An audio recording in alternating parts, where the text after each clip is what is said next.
Kemudian di antara juga Rasulullah SAW ketika di perang Tabuk menunggu di Tabuk menunggu musuh datang, ya Rasulullah SAW didatangkan kepadanya jubnah yaitu keju ya.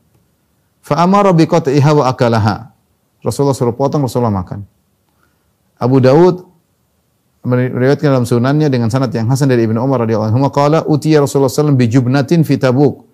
Didatangkanlah sepotong jubnah yaitu keju kepada Nabi SAW. Nabi masih di Tabuk. Fada'a bisikin fasamma wa qata'a. Maka Rasulullah SAW minta didatangkan pisau, Rasulullah SAW bilang bismillah, Rasulullah SAW potong, Rasulullah SAW makan. Padahal namanya jubnah ketika itu keju bukan orang Islam yang bikin. Jadi dari Persia. Makanya dalam sebagian riwayat Imam Ahmad dengan musnad, dalam musnadnya dengan sanad yang hasan dari Ibnu Abbas, dalam riwayat yang lain kata Ibnu Abbas utiyan Nabi sallallahu alaihi wasallam bi jubnatin fi ghazatin. Ketika Rasulullah dalam suatu peperangan Rasulullah SAW didatangkan dengan jubnah yaitu keju. Faqala aina su'inat hadhi? Aina suniat hadhi? Ini dipotong dibikin di mana keju ini? Dari keju ya. Qalu bi Faris ya. Mereka mengatakan dibikin di Persia. Wa nahnu nara annahu yuj'alu fiha mayyitah.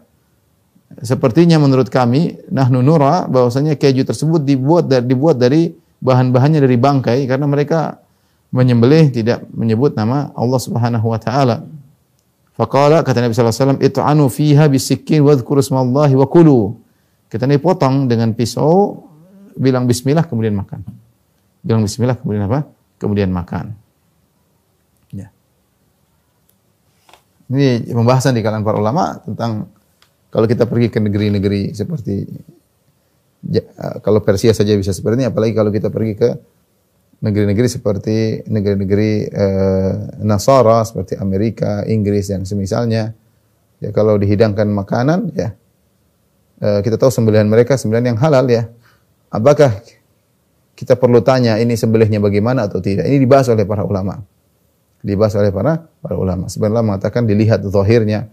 Kalau zahirnya mereka sering sembelih dengan tidak disembelih cuma dengan di strom atau di tombak maka kita harus tanya. Tapi kalau banyak di antara mereka yang masih menyembelih ya maka tidak perlu tanya. Ini pendapat. Sebagian ulama mengatakan tidak perlu tanya-tanya. Selama Allah halalkan sembelihan ahlul kitab, pokoknya mereka jual makan aja enggak ada masalah. Selama itu bukan babi, bukan anjing, makan aja. Ya, enggak ada masalah. Ini keringanan.